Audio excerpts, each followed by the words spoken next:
The film begins with Frank Walker discussing the future with an off-screen audience when he is interrupted by a woman's voice. She suggests that his language is a bit depressing and encourages him to recall a time when he viewed the future more positively. In response, Frank reminisces about his childhood visit to the 1964 World's Fair in New York City. Young Frank excitedly enters the Hall of Inventions carrying a bulky duffel bag containing his creation, a jetpack. However, the judge, David Nix, appears unimpressed with the invention, which Frank himself acknowledges is flawed. Nonetheless, a young girl named Athena sees promise in Frank's creation. Athena catches up with Frank outside the hall and hands him a tiny pin, asking him to follow her and a small group of people that includes Mr. Nix and his guests. Frank puts on the pin and follows them to the It's a Small World attraction. Once there, he skips the line and boards a boat alone. As he travels on the ride, a laser scans his pin and he is suddenly transported down a secret chute underneath the attraction.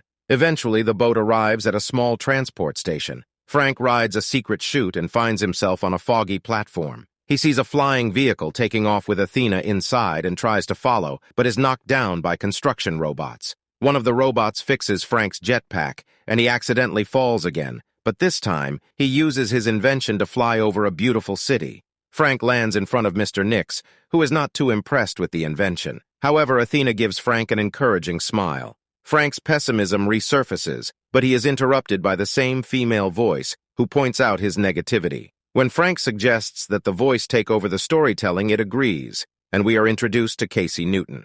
Casey proudly declares herself an optimist. The film briefly shows a young Casey naming stars before cutting to the present day, where she sneaks into a NASA launch pad in Florida and sabotages 3 construction cranes. Despite her father's belief that the site's demolition is inevitable, Casey feels that she is making a difference by slowing down the process. Unbeknownst to her, someone secretly follows her home and places a pin on her motorcycle helmet. Upon hearing that NASA has brought in functional equipment from Orlando to dismantle the platform, Casey attempts to stop them but is apprehended by security.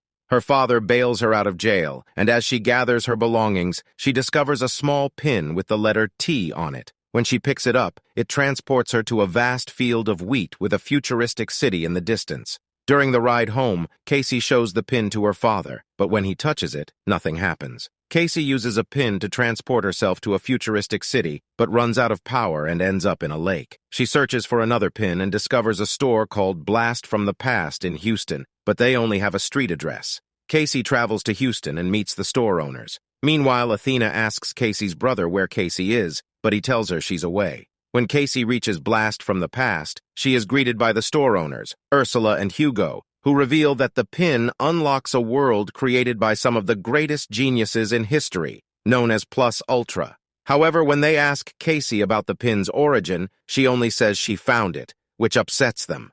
The situation takes a bizarre turn when Ursula and Hugo take out laser guns and try to kill Casey. Athena saves Casey from Ursula and Hugo, who try to kill her with laser guns. Athena stops the attackers with a time bomb and they fight them. Athena pulls off Ursula's head and Hugo is skewered.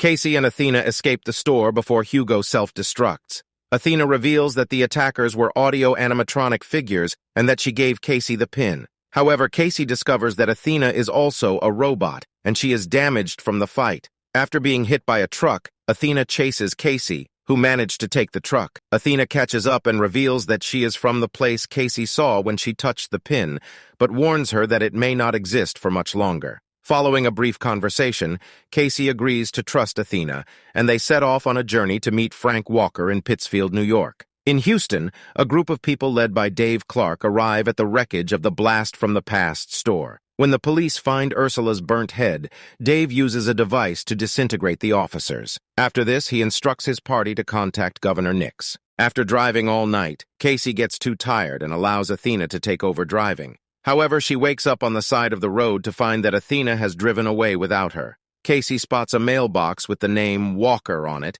and decides to trespass on the property. As she explores, she encounters a barking dog, but upon closer inspection, she realizes that it is only a lifelike hologram since it leaves no paw prints. Casey insists on being taken to the place she saw after a concussive blast, sends her flying backward when she demands it from the man behind the door. Frank, who emerges, tells her that it was a commercial for the place she saw, and they banned him and sealed off all the ways to get back in. Despite this, Casey insists on staying, and at nightfall, she observes cables from the main house, leading to an array of antennas and satellite dishes. After setting a nearby tractor on fire, Casey convinces Frank to come outside, and she refuses to let him back into the house until he takes her where she wants to go. While inside the house, Casey discovers various futuristic-looking devices, a room displaying worldwide and political turmoil with a countdown clock, and a probability detector.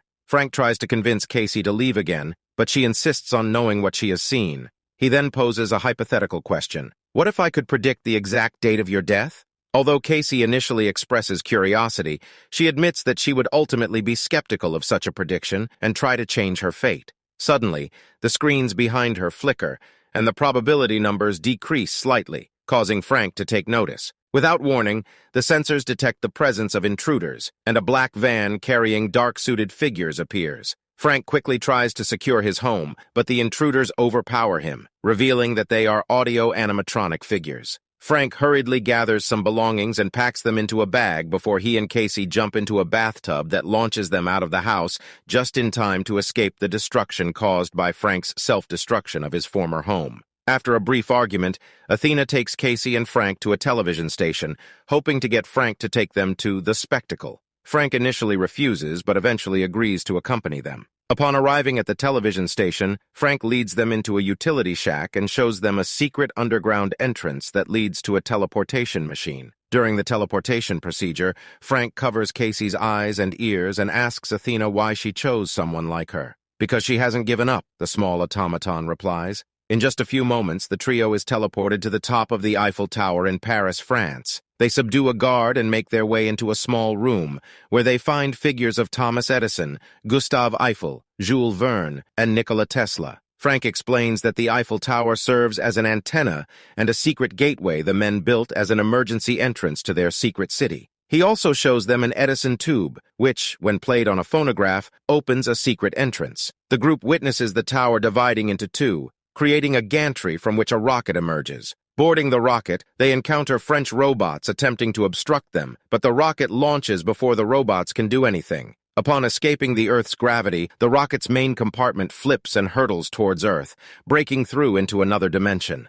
The trio arrives at the deserted rocket area that Casey saw in the commercial, and a group of vehicles approaches. Frank gives Athena a small device, a 1-kiloton bomb the size of a small ball, and instructs her to hide it inside herself, suggesting they may need it for leverage. A hover train arrives and Governor Nix steps out, looking just as he did when Frank first met him. After exchanging brief greetings with Frank and Athena, Nix is introduced to Casey. Frank then explains to Nix about the probability blip he saw, believing that she can alter the future. The group makes their way to the central tower, which houses a massive sphere that's receiving energy from a nearby giant structure. They step onto a platform that moves them up, and as they ascend, tachyons surround them, offering glimpses of the future moments ahead. Upon reaching the top of the tower, they find a globe on a pedestal in the center of the room. Frank explains that the globe can transport people to different places and times, and Casey decides to test it out. Governor Nix is surprised by how quickly she adapts to using it. Casey uses the globe to see into the future and sees destruction and chaos,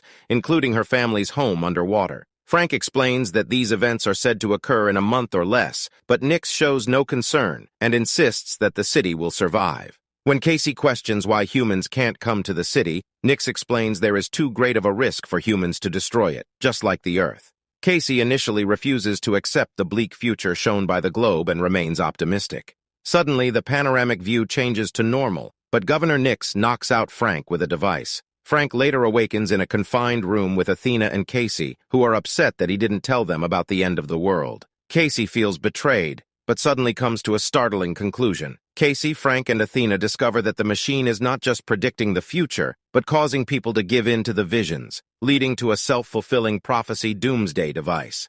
They are banished to a deserted island via a portal. Frank attempts to tell Nix about what they found out, but he claims that shutting down the sphere won't make any difference.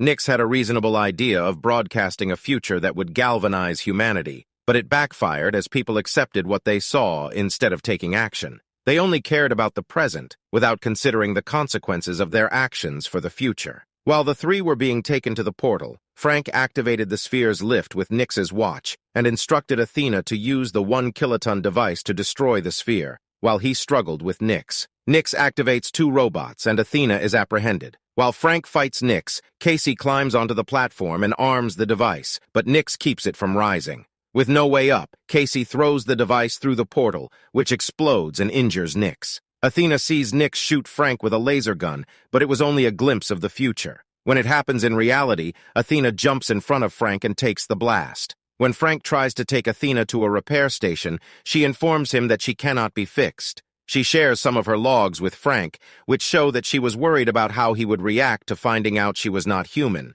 but she wanted to encourage his creativity. In addition, she may have had feelings for him, but she chose not to mention them. The last log shows a transmission from 1984 when Frank was banished from Tomorrowland, and he appeared to blame Athena for the outcome. Athena reveals to Frank that she has a self-destruct device that can be used to destroy the sphere. Frank then uses a jetpack to ascend above the city with Athena. After Athena shuts down, Frank drops her into the sphere, triggering her self-destruct mechanism, which causes the sphere to crash down and crush Governor Nyx. After returning to the ground, Casey and Frank come to the conclusion that they must take action. They decide to be proactive, and Casey opens a portal near her home to invite her father and brother to come to Tomorrowland. Frank decides to reactivate the recruitment program by powering on the pin-making machines and constructing several new childlike recruiters. These new recruiters, similar to Athena, are the ones that Casey and Frank have been conversing with throughout the story.